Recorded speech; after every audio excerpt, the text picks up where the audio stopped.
ప్రకాశం జిల్లా కంభం మండలంలోని ఎల్కోట అంగన్వాడీ కేంద్రాన్ని మరియు ప్రాథమిక పాఠశాలను ఎంఈఓ శర్వాణి ఆకస్మికంగా తనిఖీ చేశారు. ఈ సందర్భంగా పాఠశాల విద్యార్థుల భాషా నైపుణ్యాలు, గణిత సామర్థ్యాలను, పాఠశాల వసతులు, అసౌకర్యాలను పరిశీలించి ఆగ్రహం వ్యక్తం చేశారు.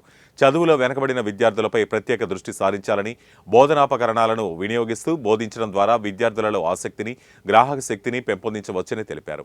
అనంతరం మధ్యాహ్న భోజనాలను రుచి చూసి నిర్వాహకులకు సూచనలు చేశారు. డొక్కా సీతమ్మ మధ్యాహ్న బడి భోజనాల రుచి, నాణ్యతలలో రాజీ పడవద్దని సూచించారు. అంగన్వాడీ కేంద్రంలోని రికార్డులను, విద్యార్థుల హాజరును పరిశీలించారు.